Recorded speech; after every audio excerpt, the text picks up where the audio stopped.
সত্যপ্রকাশ? না, মাস্টার সত্যপ্রকাশ।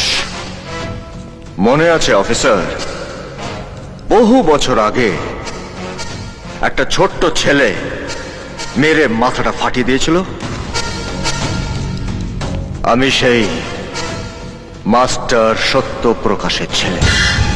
আজকের পর থেকে যদি কেউ আমার ভাইয়ের দিকে চোখ তুলেও তাকায়, তাহলে মাথা ভাঙবো না, মেরে খুলি উড়িয়ে দেব। খবরদার, আমার এরিয়া এসে আঙ্গুল তোলার ফল কি হবে জানিস? আমার জানার দরকার নেই, তবে আজকে তোর ভাইকে একই রকম ভাবে লাশ করে পাঠিয়ে দিতে পারতাম, কিন্তু পাঠাইনি। আজকের পর থেকে যদি আমার ভাই সমুর গায়ে একটা আঁচড়ের দাগ লাগে, তাহলে কিন্তু শুধু তোর ভাই নয়, তোর রাজপ্রাসাদকে আমি জ্বালিয়ে পুড়িয়ে ছাই করে দেব। দাঁড়া, তুই যে স্কুলে পড়িস সেই স্কুলের আমি হেডমাস্টার রে। হেডমাস্টারের কাছ থেকে সহজ পাঠটা শিখে নে।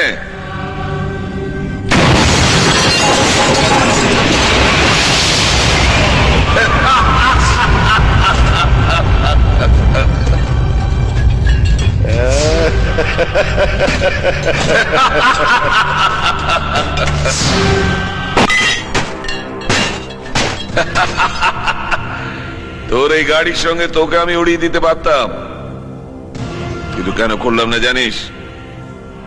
তোর এই অসহায় মুখটাকে দেখবো বলে।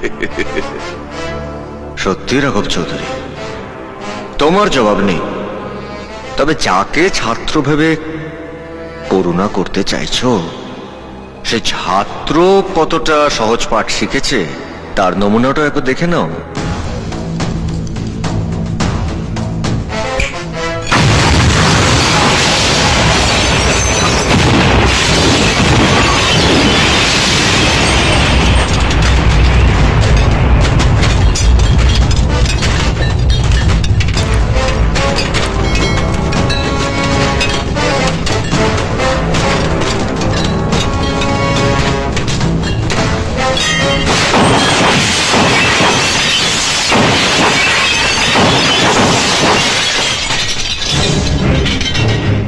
হেডমাস্টারটা কে এবার বুঝলি তো?